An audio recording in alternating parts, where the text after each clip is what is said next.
And a very warm welcome to the University of Strathclyde today, and in particular to the magnificent Baroness Hall to enjoy a celebration that our graduands, as they currently are, have been waiting for some time, and mums, dads, supporters, family, friends will be looking forward to.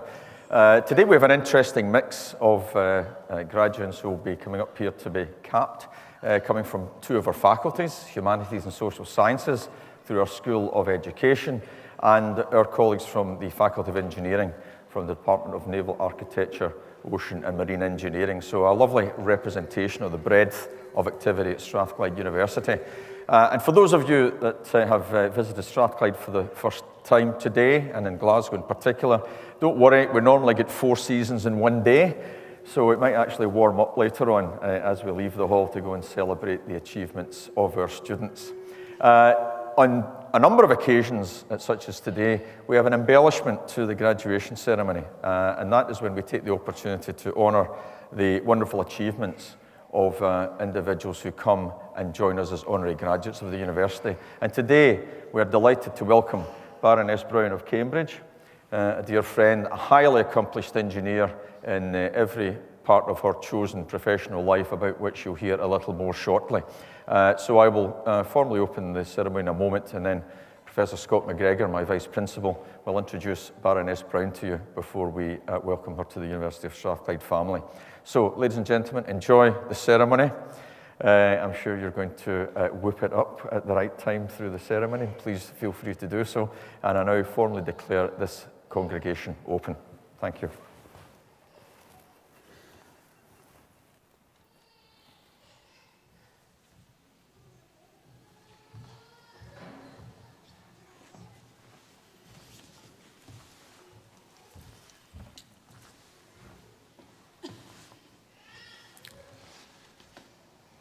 Principal and Vice-Chancellor, I have the honour to present to you the Baroness Brown of Cambridge.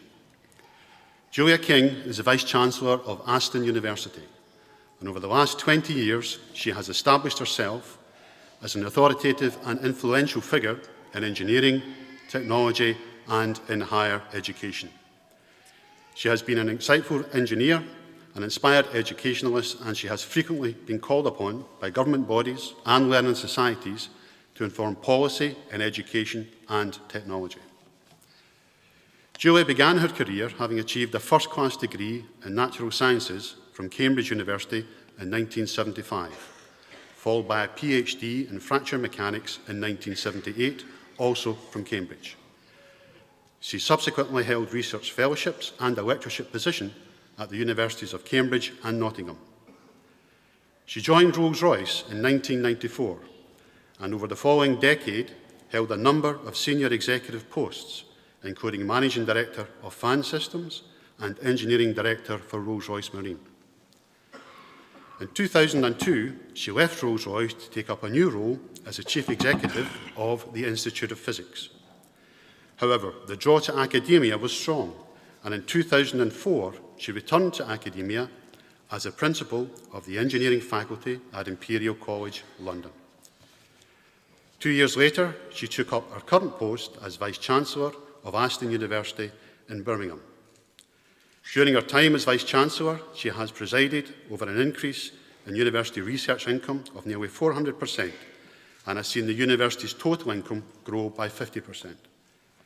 Her university's performance in the UK Research Excellence Framework has seen Aston placed in the top 5 for allied health professions and for languages and social sciences. Julia's expertise and academic leadership in engineering and technology is demonstrated by the many contributions she has made to higher-level reviews. In 2007, she was appointed by Gordon Brown, then Chancellor of the Exchequer, to lead the King Review, which examined vehicle and fuel technologies to support reductions in carbon emissions from road transport. She was also a panel member of the Brown Review of University Funding and Student Fees in 2012, and served on the former Airports Commission from 2012 to 2015.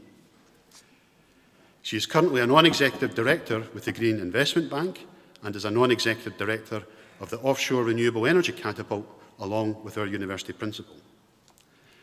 In her research career, Julia has produced more than 160 technical papers in her specialist fields of fatigue and fracture and structural materials and on developments in aerospace and marine propulsion technology. This work has been recognised through her many awards and honours, including a Fellowship of the Royal Academy of Engineering, the President's Prize of the Engineering Professors' Council, and a range of medals from the Institute of Materials, the Institute of Physics, and the Lunar Society.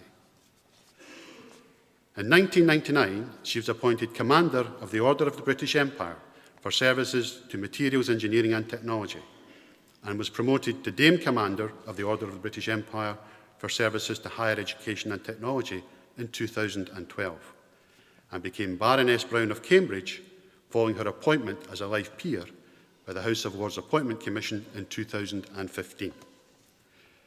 Julia is a role model for engineering and actively encourages women to study the STEM subjects of science, technology, engineering, and mathematics. In 2009, she was named as an inspiring woman engineer by the Royal Academy of Engineering and previously led a Royal Academy of Engineering working party on educating engineers for the 21st century. Julia has played a major role in ensuring that research in academic institutions has a meaningful impact on society. Through her own published research and her advisory positions with numerous government committees and professional bodies, she has made significant contributions to the advancement of learning and has been a source of encouragement for the engineering profession. Principal and Vice-Chancellor, with the authority of Senate and in recognition of her exceptional contribution and service to leadership in higher education, engineering and technology, I present to you Baroness Brown of Cambridge for the degree of Doctor of Science honoris causa. Julia, I create you Doctor of Science honoris causa. It's wonderful to have you join the Strathclyde family as an associate, and many congratulations on an outstanding career. Many congratulations. Well done.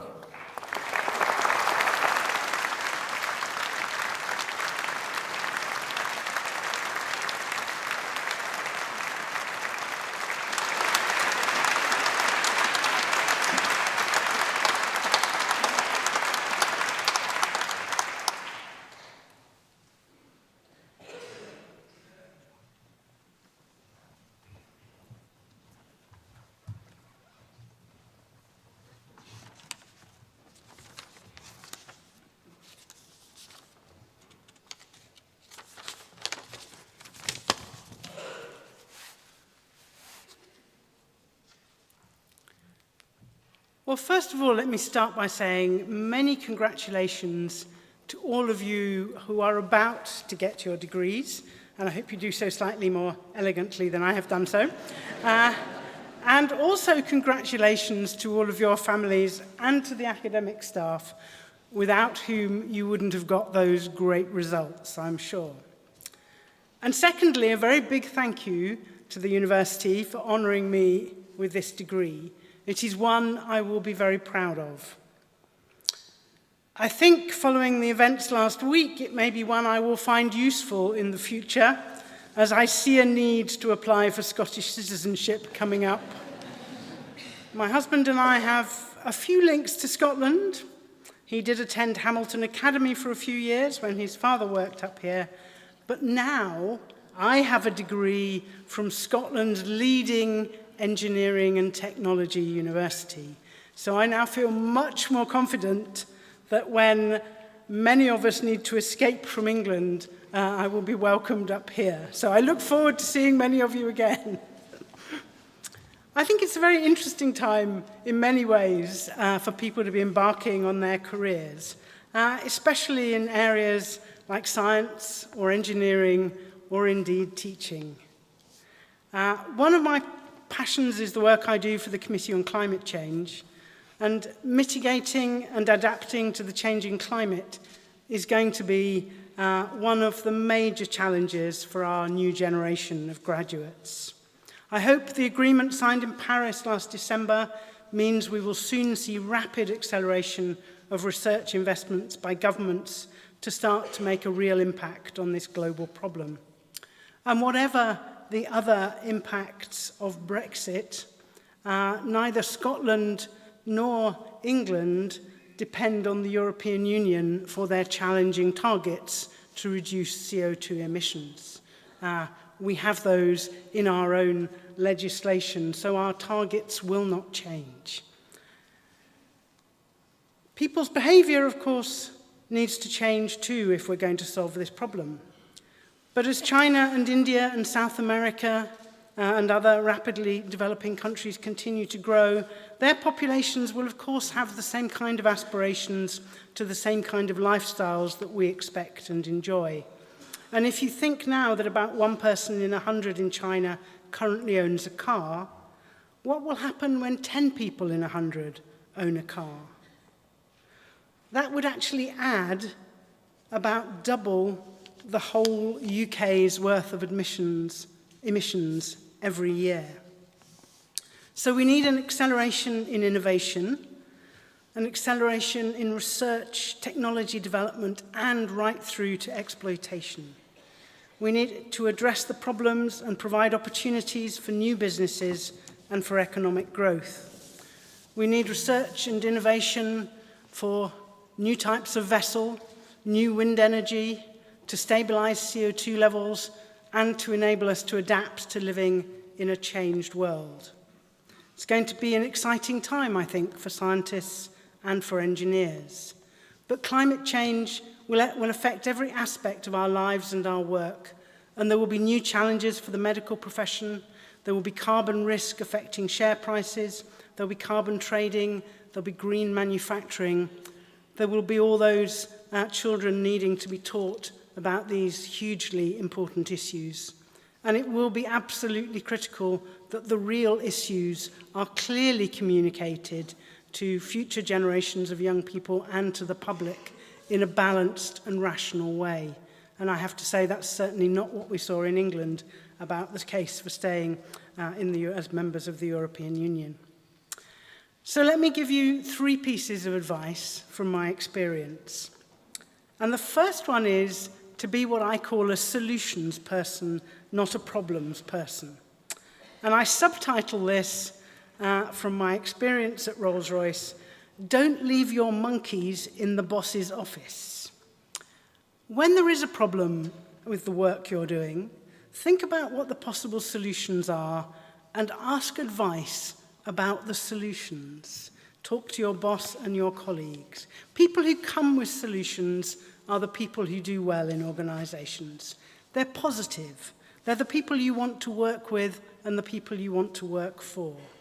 They're the ones who get promoted, so they're the ones who become the boss, generally. And when you do become the boss, let me remind you again to watch for the monkeys. When somebody brings their problems to you, visualize them as walking into your office with little monkeys all over their shoulders. And those little monkeys are determined to get off their shoulders and run around your floor. So keep very focused on making sure that they take them out again with them when they leave. Give people advice, but give them advice that helps them think about how they will solve their own problems, not that you will solve their problems for you. Because you don't want to end your long day and find that your office is still full of little monkeys that you have to sort out. My second piece of advice is that lots of research shows that diverse groups of people are more innovative. They come up with more ideas and more solutions than groups of very similar people with similar backgrounds and experience. So collect a diverse group of friends, choose to work in diverse teams wherever you can, and don't take the comfortable option where everybody is just like you. And finally, be confident. You've got here today. You've done incredibly well. Believe in yourself. Lots of research also shows that if we believe in ourselves, if we believe we can achieve things, we are much more likely to achieve them.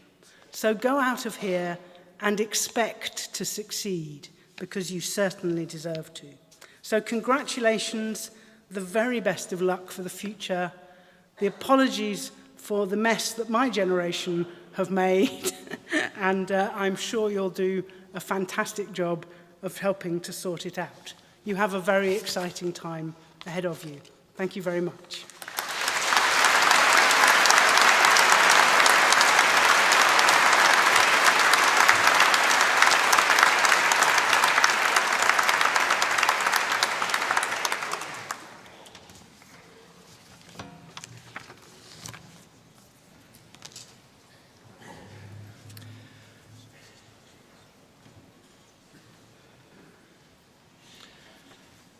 Principal and Vice-Chancellor, in the name of the University and by the authority of Senate, I present to you these students for the degree of Master of Science in Educational Support, Diane Elizabeth Masterson.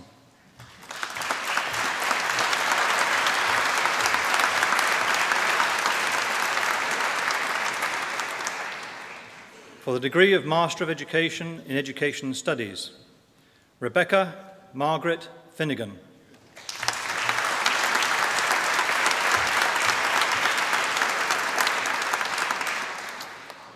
Benjamin Leahy.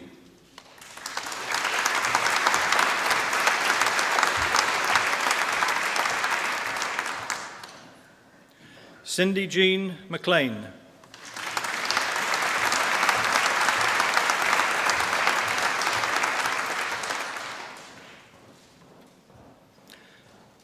For the degree of Bachelor of Education in Primary Education, Audrey Jane Gallagher.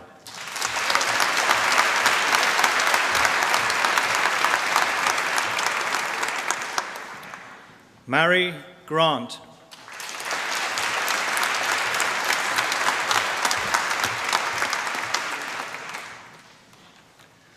Cara Ross Hoey.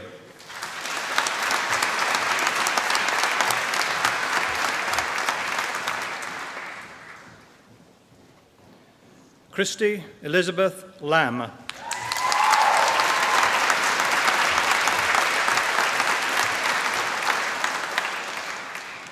Stephanie McCready.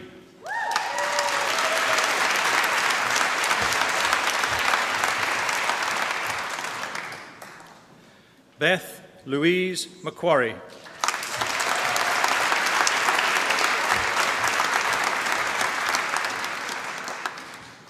Laura Rebecca Schulger.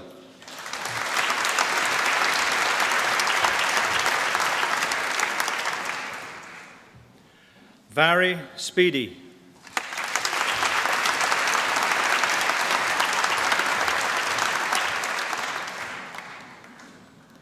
Annabelle Adamson.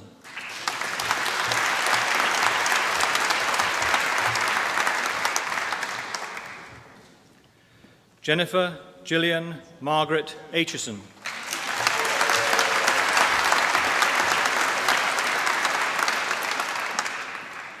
Chloe Archer.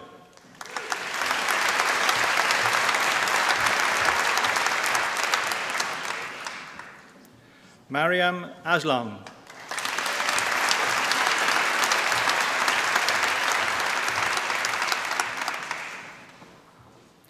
Blair Eleanor Baxter.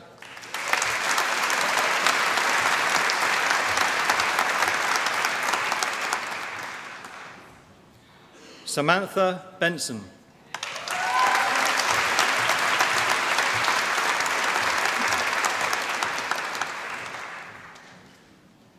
Samantha Kirkpatrick Britton.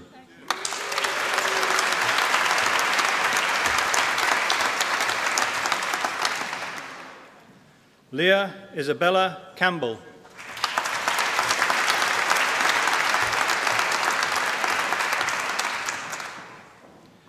Lorna Campbell.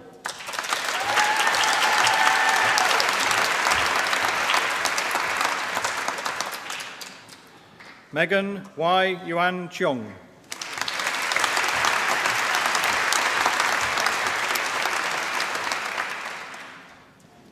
Paige Clark.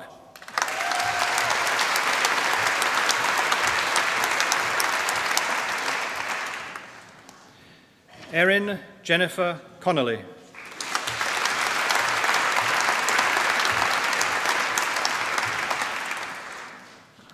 Nicola Cowie.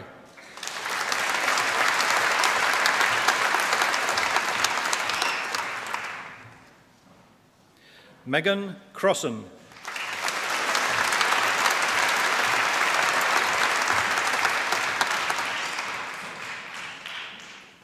Caitlin Devaney.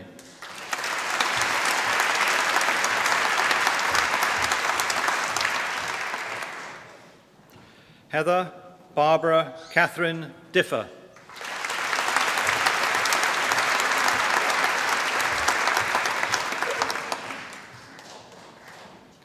Hannah Doig.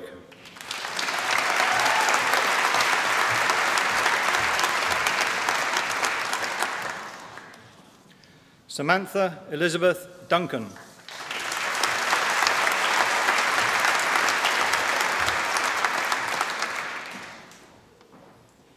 Emma Ferguson.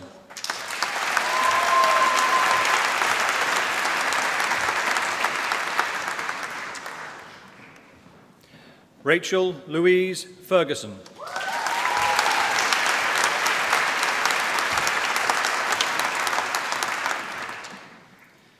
Amy Fox.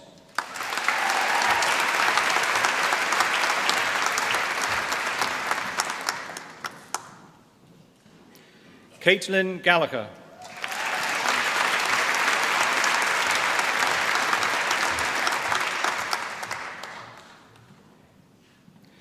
Kaylee Gates.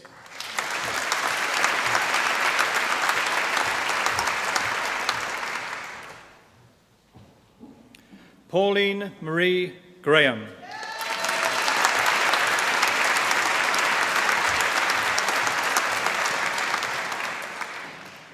Sophie Hanlon.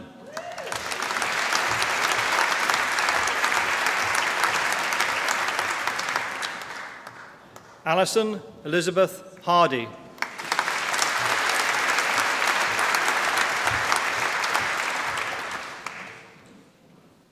Sarah Ruth Ingalls.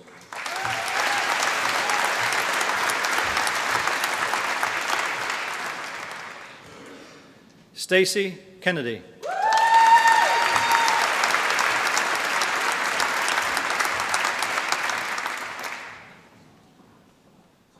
Alice Katrina Kimball.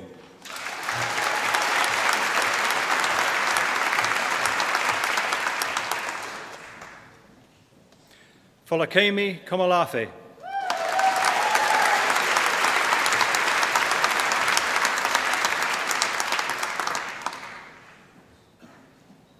Hannah Lee.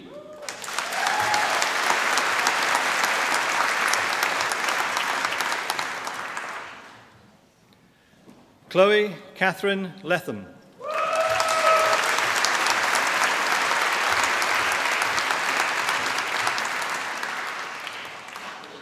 Sarah Little.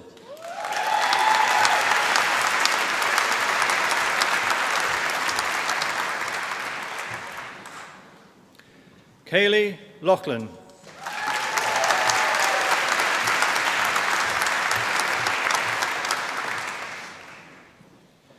Rachel Kirsten McAllister.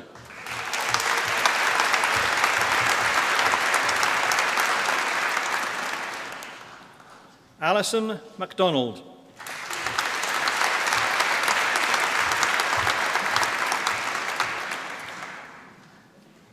Iona MacDonald.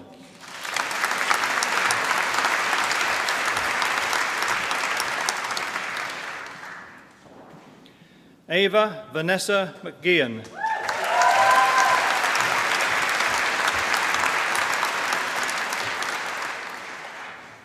Shannon McGee.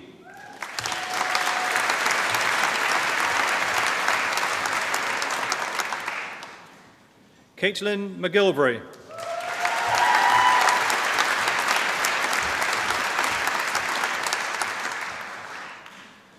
Katie McIntyre.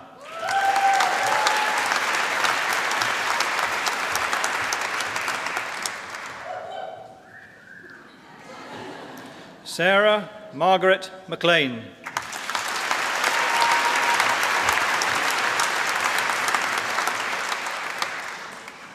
Francis McMahon.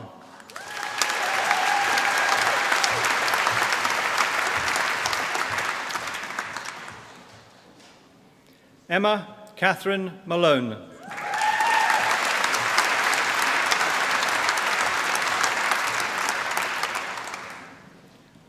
Laura Elizabeth Mitchell.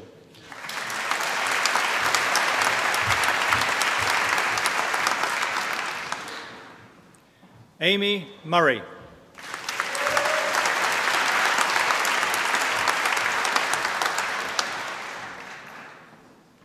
Elizabeth Neal.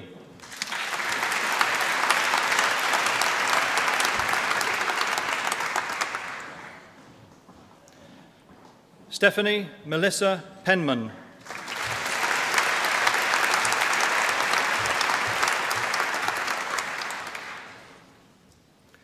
Nina Catherine Porteous.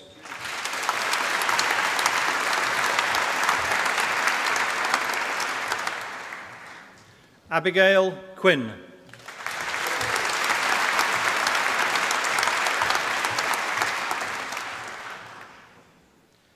Nicola Eloise Rainey.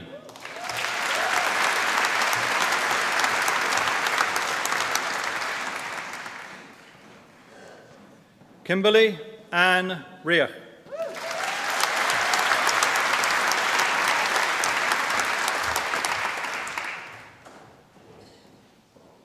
Shannon Robertson.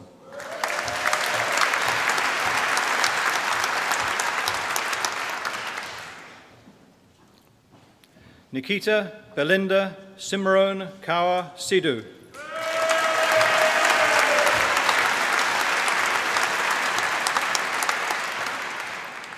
Carly Simpson.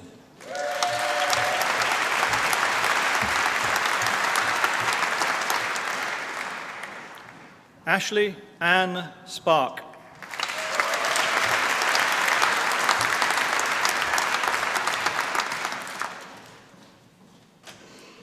Rachel Rebecca Stone.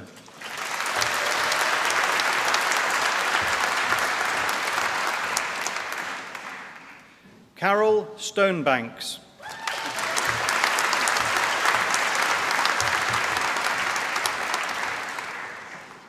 Melissa Grace Sweeney.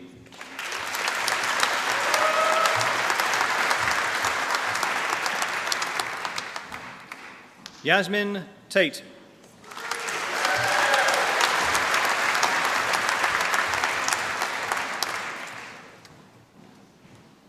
Matthew Anderson Thompson.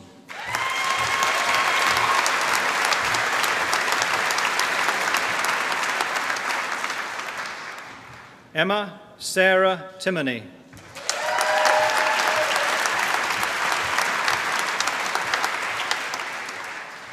Nicola Wilson.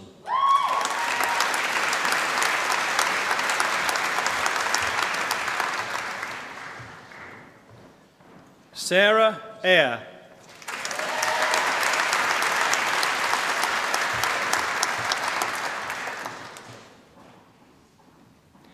Amy Alexander.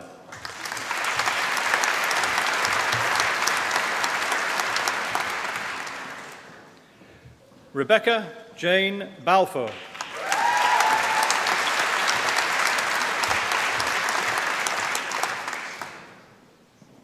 Hannah Beveridge.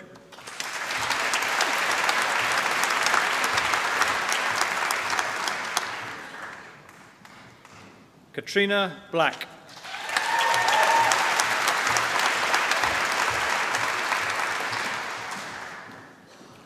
Laura K. Boyd.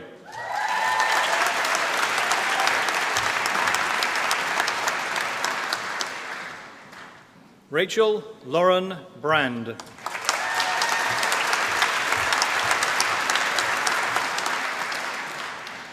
Leah Amy Burns.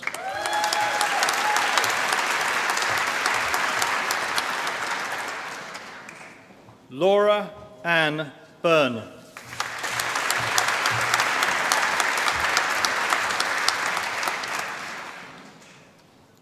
Megan Louise Carl.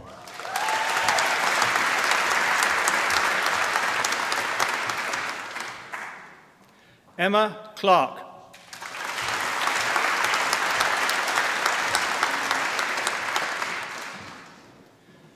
Emma Jane Coles.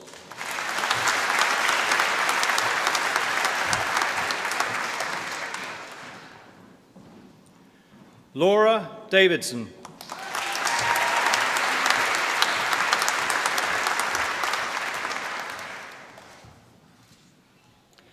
Caitlin Dewar.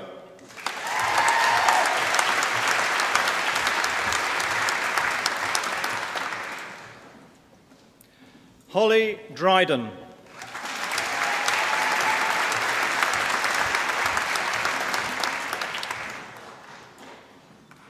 Hazel Freeland.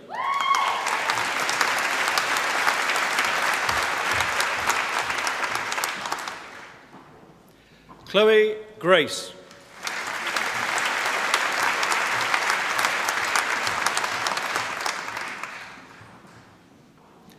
Louise Christine Gray.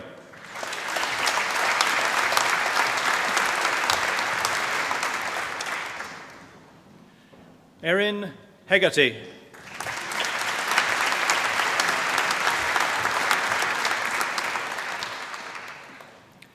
Alex Jones.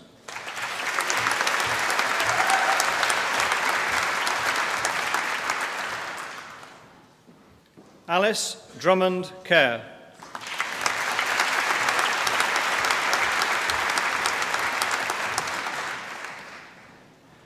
Emma Lubansky.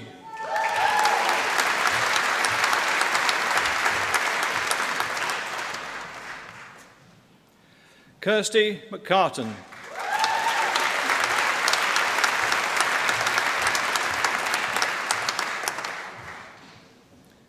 Barry May McGowan.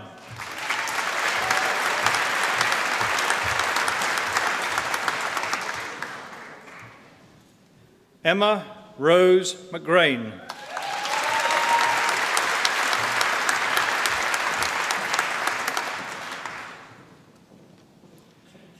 Ailey McIver.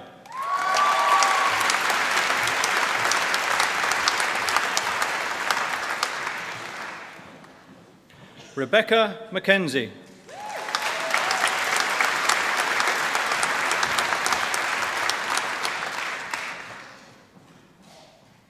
Stephanie Mackenzie.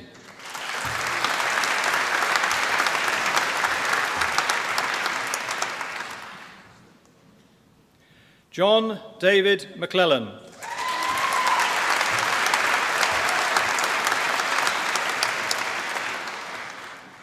Ross McPake.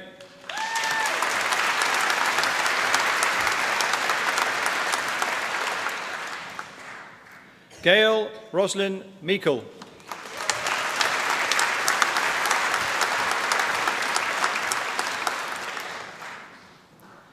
Catherine Louise Mulholland.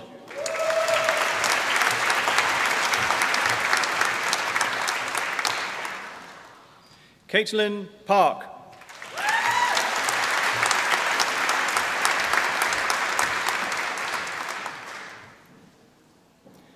Deborah Park.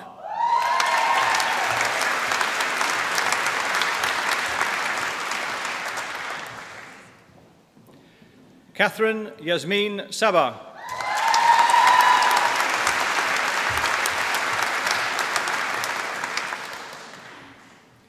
Laura Catherine Smith.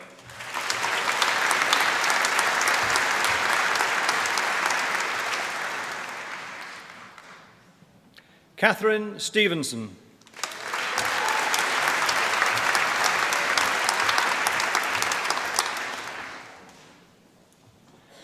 Nicola Stevenson.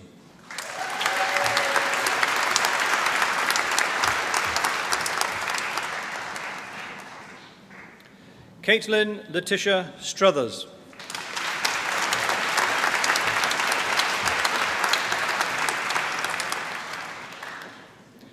Katrina Ann Welsh.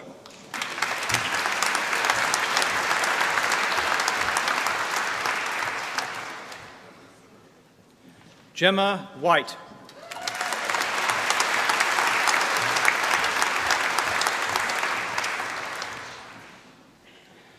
Hannah Wilson.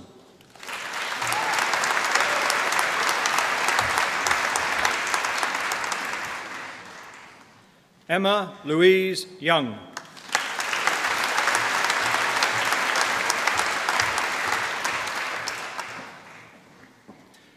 Jenna Elizabeth Ewell.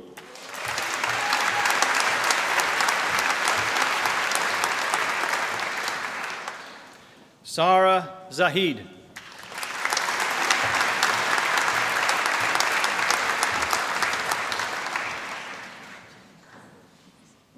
Emma Hutchison.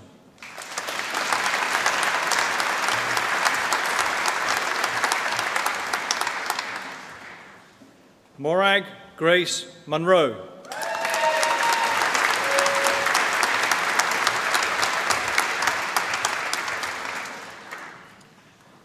In primary education with international study, Amy Margaret Buchan.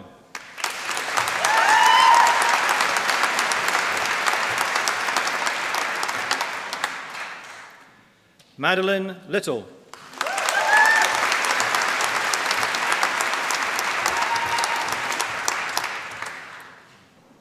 Elizabeth Ann Muir.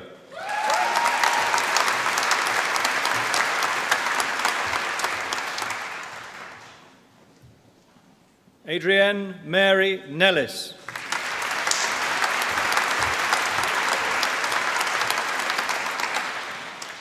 Sarah Isabella McNeil.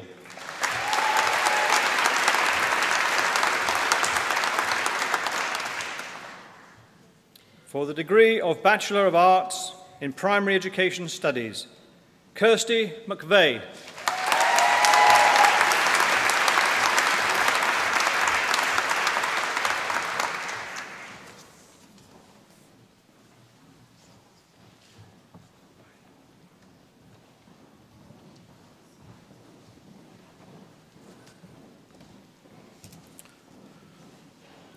Principal and Vice-Chancellor, in the name of the University and by the authority of Senate, I present to you these students. For the degree of Doctor of Science, for his works in Design for Safety, Risk-Based Design, Life Cycle Risk Management, Dracos Vassalis.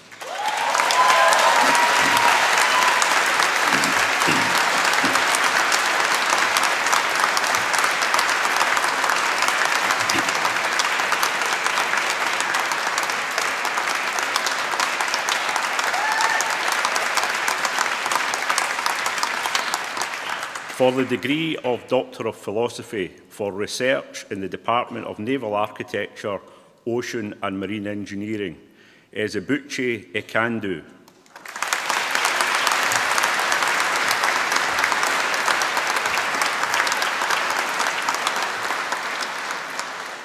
Chan D. Arolu.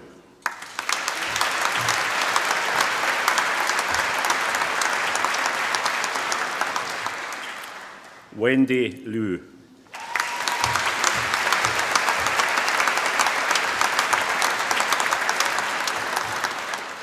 For the degree of Master of Science in Sustainable Engineering, Offshore Renewable Energy, Chinikidu Ike.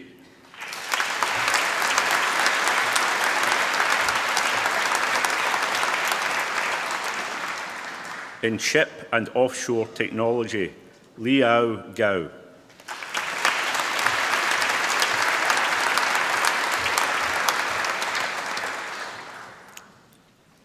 Alan Gatzlaff.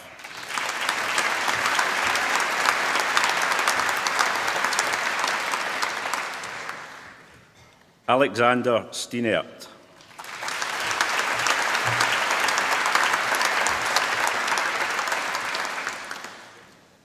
For the degree of Master of Engineering in Naval Architecture and Marine Engineering, Borsan Sergei.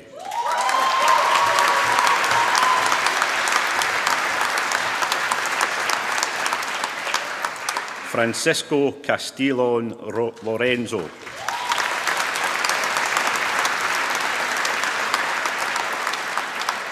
Mikhail Frakikos Cheliotis.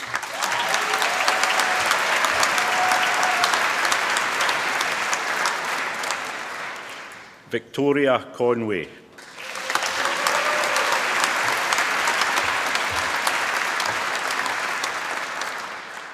Lewis Hamill.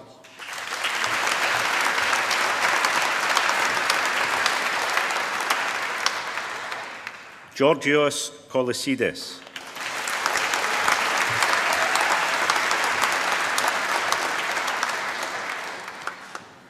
Jordan William McCruvey.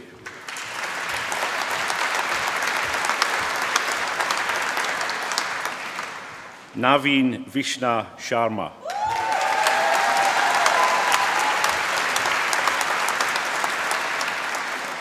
Ionis Papadimitriou.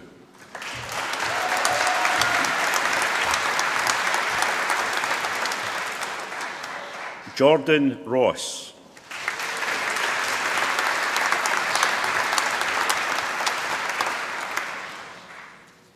Petro Zarua.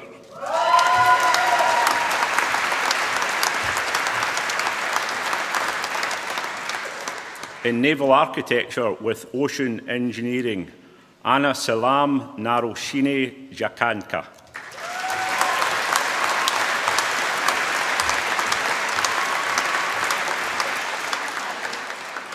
David James Bryans.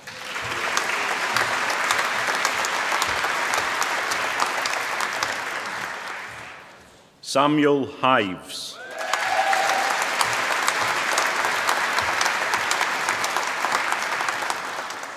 Loretz George Carvel.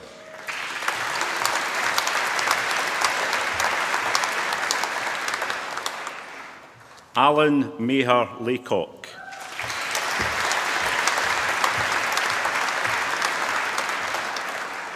Caroline Sarah MacArthur.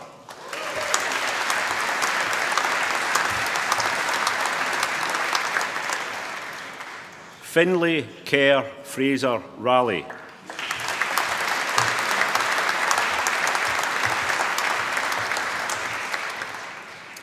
Mark Craig Sinclair.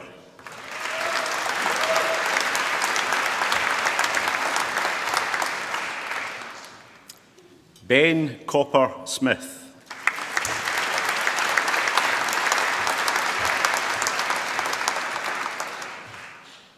Jordan Sproul.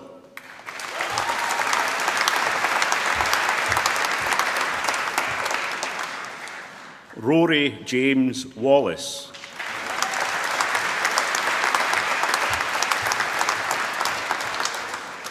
Azrul Rezan Benzari.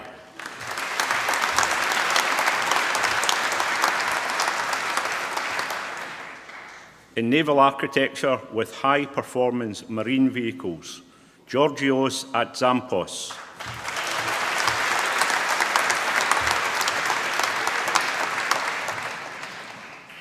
Joshua Robert Boland.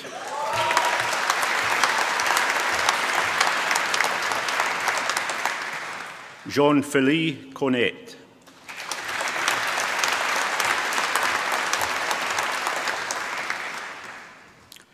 Jack Evans.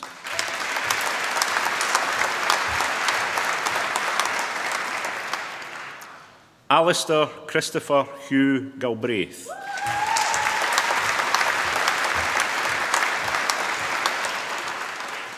Harold Garden.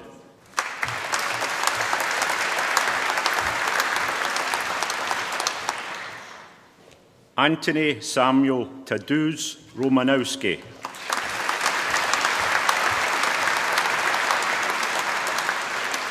Rory James Sohn.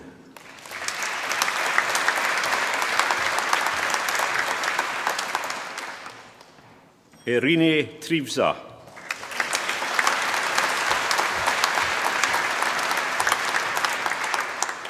In naval architecture with small craft engineering, Emma Catherine Ann Harley.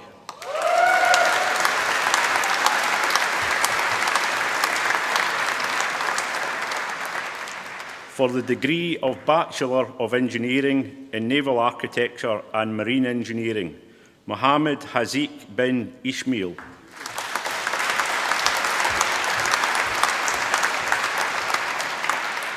Laurie James Doyle.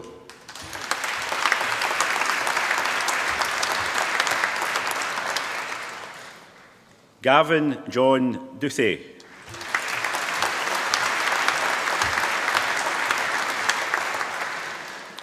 Christopher Ross Green.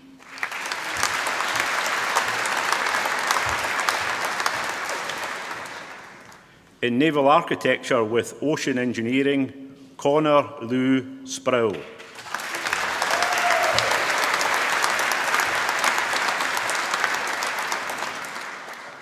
Ross Hill.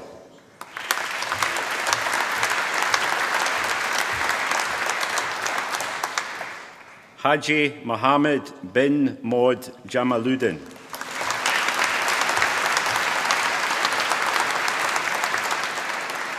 In Naval Architecture with High Performance Marine Vehicles, Danny McNeil.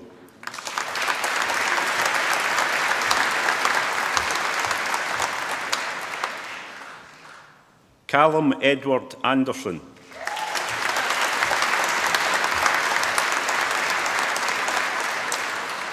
Seamus MacLeod.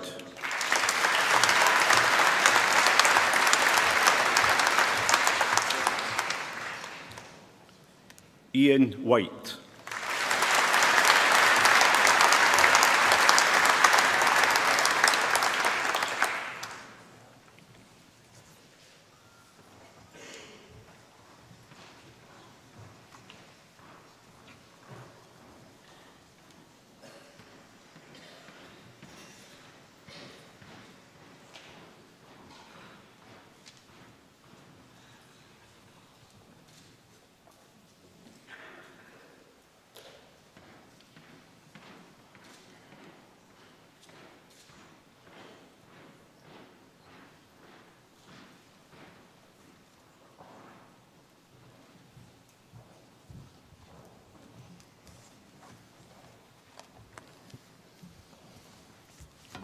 Well, I just apologise to Baroness Brown. We were almost locked in an embrace at the start of the ceremony there.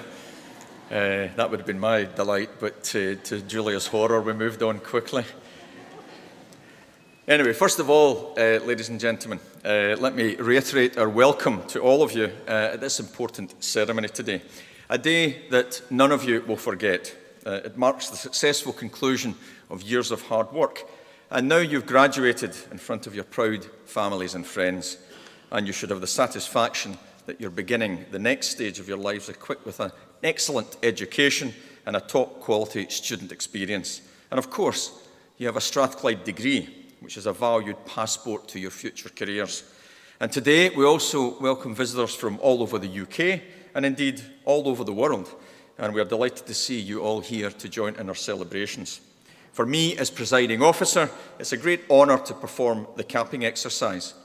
It's a simple but ancient ritual, rooted variously in the China of some 2,000 years ago and also in the Middle East, and it's there to mark transitions into adulthood. For you today, it's to recognise your great achievements and the fact that you're now at the threshold of an exciting part of your lives. And for each of you, when the cap touched your head, it was a formal acknowledgement of your hard work. It recognised the days spent in the lecture theatres, in the laboratories, the nights in the library, and of course, ultimately, the passing of your examinations. Thomas Edison, the famous American inventor and industrialist, said that genius is 1% inspiration and 99% perspiration. But I'm sure in the Strathclyde students' case, those percentages will have been balanced out very much better. But today, you have become Strathclyde alumni, and you are the latest of our torchbearers, like many generations of graduates before you. Strathclyde students are some of the UK's most highly sought by employers, including Rolls-Royce, Siemens, GSK, AstraZeneca, and many others. The teachers that we've graduated today, going out into Scotland and beyond, bringing education to our own young people, as well as those further afield, working closely across our faculties with the public and private sector. You may be interested to know that in a recent survey, Strathclyde was recognised in the top 5 UK universities for producing the highest number of chief executives. And of course, chief executives need to be resilient, just like all of you. And before Thursday, the 23rd of June, the world of work and the world at large had uncertainties to overcome. And since Friday the 24th of June and the results of the EU referendum became clear, we have more uncertainty to address. And you heard Baroness Brown give you the encouragement to take advantage of what may open up before you. Principals and Vice-Chancellors such as myself and Julia have much to consider in terms of our relationship with our European partners, our research activities, funding matters, our non-UK European staff that work with us currently, but most importantly our current and prospective students from the EU and their ability to engage with transnational education. Nonetheless, high-quality graduates, such as all of you here today, are equipped to face the challenges and opportunities that these changes will bring. By being ambitious, agile, and most importantly, confident in your chosen career paths, I have no doubt that the class of 2016 will be a force to reckon with, whether you are teaching and inspiring young people or engineering the future of the maritime industry.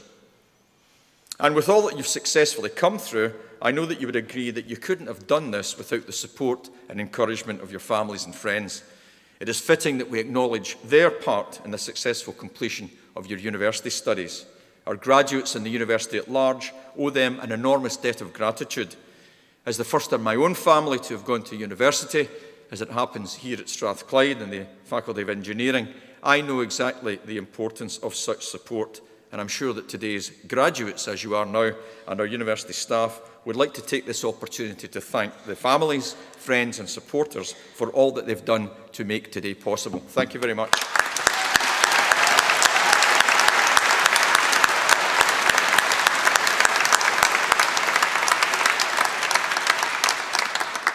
Sir Isaac Newton, the famous physicist, also said that if I have seen further, it is by standing on the shoulders of giants.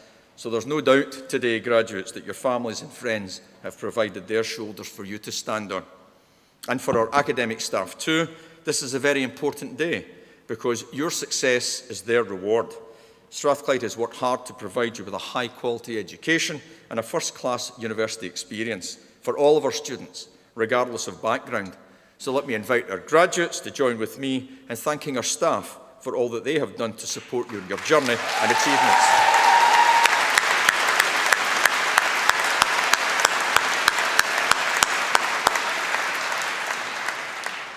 You should be aware that we were founded in 1796.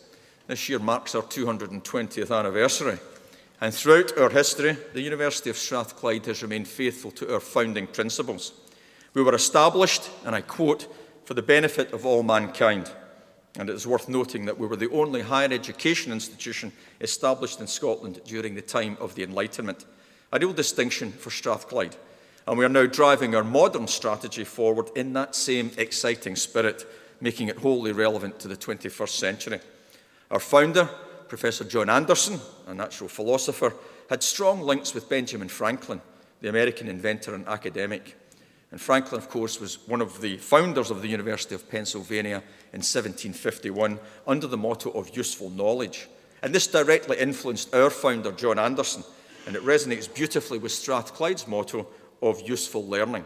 And never has this philosophy been so relevant since our establishment over 200 years ago. The motto, known by all of our staff and students, still defines our purpose as an international technological university. And across our campus and in the buildings that you will have passed on your way to the Barony Hall today, our academics and students are developing drugs to diagnose and fight disease and illnesses.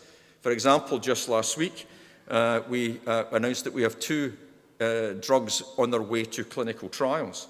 One of our spin-outs, Mirinid, raised almost £5 million to develop drugs to tackle degenerative kidney disease, cancer and inflammatory disease. But Strathclyders are also producing energy technologies and policy solutions to tackle climate change and to establish a low-carbon economy that you heard Julia talking about, an extremely important part of your contribution, graduates, to making this world a much better place to live in. We're also seeking to make a contribution to revolutionising global manufacturing and helping the 4th Industrial Revolution, so-called Industry 4.0. Our students continue their work in Africa to establish water and power supplies and to deploy healthcare systems for remote communities. They are bringing prosthetic limb technologies to those in need in India. Many are working to inform public policy and national economic strategy. They are providing people with opportunities to transform their lives and the lives of their families. And as I referenced earlier, we still attract many first-generation university students to Strathclyde. And finally, we're giving business and industry the tools that they need to be more innovative, to promote economic growth, and to create jobs to provide us all with a quality of life that's more sustainable and healthy. And these are some of the reasons that we had a terrific sequence of independent recognition over the past 4 years or so. We've won the Times Higher Education UK Research Project of the Year, led by my Vice Principal, Scott MacGregor, the UK University of the Year, and the UK Entrepreneurial University of the Year. And with regard to education, in the most recent Teaching Quality Assessment, we were delighted to achieve the highest possible ratings for our teaching quality and methods. And that was acknowledgement of our commitment to providing our students with the very best education and experience. Just over 18 months ago, the National UK Assessment of Research Quality, the REF as we call it, was published. That happens at a cycle of every 5 or 6 years. And we were pleased with the results. They confirmed that Strathclyde has the #1 physics department for research quality in the UK. We have #4 in chemistry and 4 in pharmacy and biological sciences. 7 of our 8 engineering departments are in the top 10, 3 in the top 3 and 4 #1 in Scotland. We have a world-class business school, now ranked #6 in the UK. And with regard to humanities and social sciences, we had great results in government and public policy, #10 in the UK and 2nd in Scotland, and the excellent results in law, social work and social policy and history. So Strathclyde continues to demonstrate its ability to have disproportionate impacts, mainly and most importantly through the production and education of you, our excellent graduates and postgraduates, but also in the quality of our research and the highly effective ways we create value and impact through the transfer of our knowledge with industry and public sector partners. And it should be clear on a very obvious evidence base that the Scottish higher education system is fulfilling an important role as a driver for sustainable economic growth, and Strathclyde has a distinct role in this national and international objective. Universities must be seen as a national investment. The Scottish Government commits around £1.1 billion per annum to higher education, and the sector delivers back over £7 billion worth of value back into our economy each year. And in a recent independent review of Strathclyde, our university was expected to deliver additional economic value of around £1.5 billion to the economy over the next 5 years, one of the highest contributors in the sector. And examples of that, for example, just last year, just exactly a year ago, we welcomed Her Majesty the Queen and His Royal Highness Prince Philip to formally open our £100 million Technology and Innovation Centre sitting between George Street and Ingram Street. And you may have seen that enormous building on the way here today, seeking to transform the way in which business and industry work with academia and the public sector. We have over 700 researchers and academics in that building, working alongside co-located industry innovators, working on pharmaceutical manufacturing, applied photonics, plasma physics, space technology, informatics, energy technology and aerospace engineering. Thomas Edison, that I mentioned earlier, called his technical team and laboratories his inventions factory. TIC, as we call it, is becoming our innovations factory.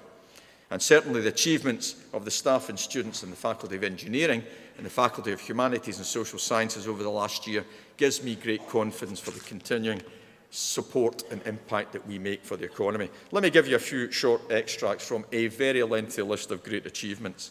So we will shortly be launching our new Maritime Safety Research Centre, the first in the world, which has already secured major support and backing from industry leaders, the Royal Caribbean Cruise and DNV.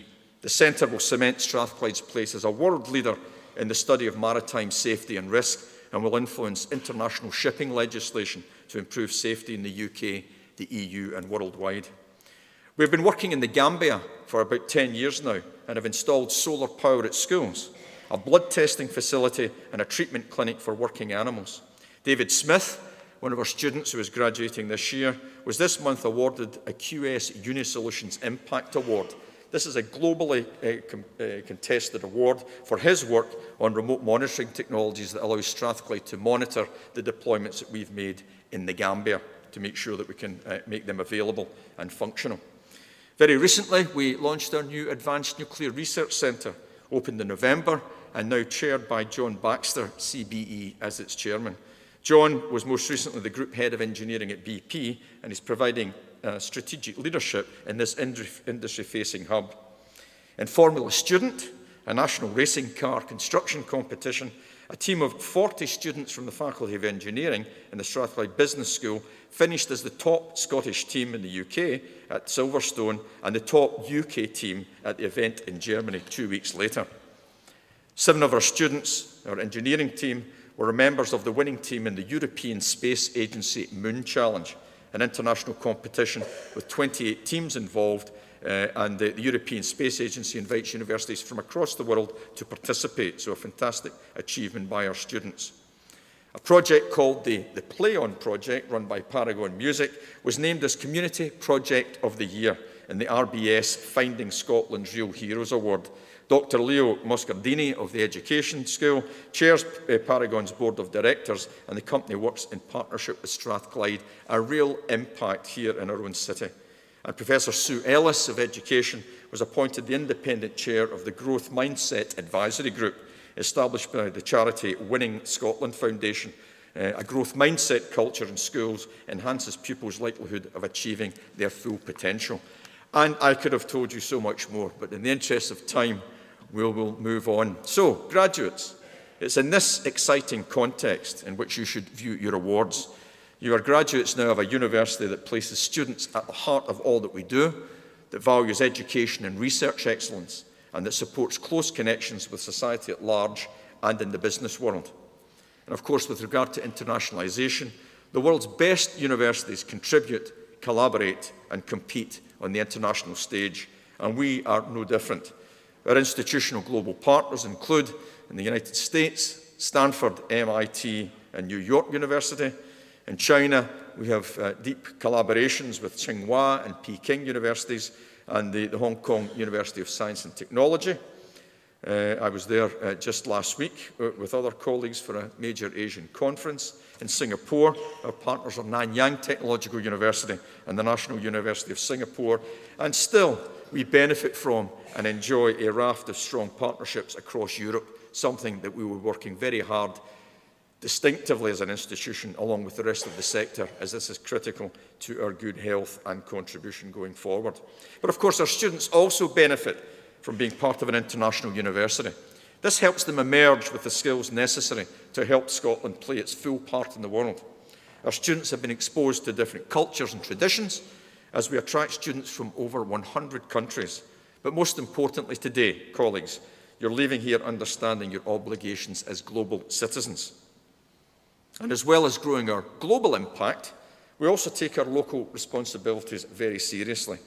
We have provided leadership in the Glasgow Economic Leadership Board that I have the privilege of chairing, bringing together academia, business, industry and the public sector, seeking to build Glasgow's economic strength in key sectors. If you will, a reflection, an echo of our predecessors at the end of the 19th century and 20th century, when Glasgow was the second city of the empire, driving forward job growth and investment in life sciences, low-carbon energy, manufacturing, as well as finance and business. And the Glasgow Economic Leadership Board played a major role in attracting some £1.2 billion investment into the city 18 months ago through the City deal. We remain, with some pride, the leading Scottish research-intensive university for widening access to our programmes from students from some of the most challenged communities in Scotland. And we attracted some 989 new students from these communities just this year. And in this hall, less than 2 weeks ago, we had the 3rd annual Children's University graduation. This is a charity set up to reach out to families and their youngsters, to have them understand that education is the pathway to success and realising their potential. So across this stage, we had around 130 youngsters from age 5 to 12.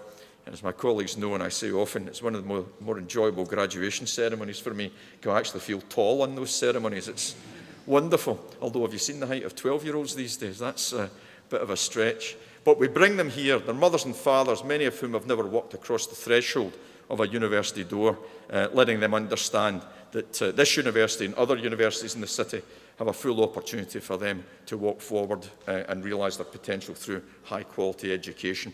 So, if I were to characterise our university, your university, in 2016, I would describe us as having ambition, focus and momentum, and demonstrate the agility and commitment to the delivery of our strategy, so necessary to absorb the continuing challenges in our sector. It's a privilege for me to lead this great institution with the wonderful support I get from my executive team, as well as our broader community of academics, professional services and support staff. And I believe strongly that our founder, Professor John Anderson, would recognise what we are doing today as the realisation of what he sought to establish during the Scottish Enlightenment. And Strathclyde now seeks in our modern society to be an agent for positive change here in our city of Glasgow, in Scotland, the UK and on the international scene. But most importantly, I'm certain that today's graduates will have enormous positive impacts on society and that 2016 can truly become a vintage year. So in this context, and as you leave the hall today, you're leaving not only with your award, but also with a responsibility. Today's graduates now join our alumni, who number some 170,000 individuals worldwide. And whatever you do with your degree, and wherever you may choose to work, remember that, as well as academic scholarship, useful learning also means applying your knowledge for the benefit of others, making a positive impact for yourselves and the communities you belong to, respecting diversity, valuing freedom of expression and thought, and reaching conclusions and resolving disputes by reason. These characterise the core values of your university. And finally, let me return again to today's ceremony. We are all here to mark the achievements of those who have been awarded their degrees. So on behalf of the university, I would like to extend my sincere congratulations to every one of you. I wish you all success in your future careers, and please stay in touch with us and let us know all about your progress. Well done again, and please enjoy the rest of this very special day. Thank you very much.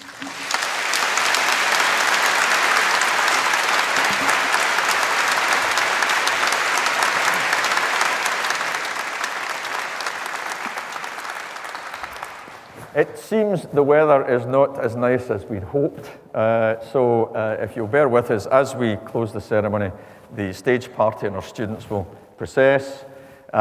We will then go and get ourselves ready to meet you over at the Lord Todd. The Lord Todd Hall is about 100 yards off to the right as you depart the hall. We would be delighted to see you there for a chat and enjoy some refreshments with you. And I hope you've enjoyed the ceremony as much as we have. Once again, many congratulations to our graduates.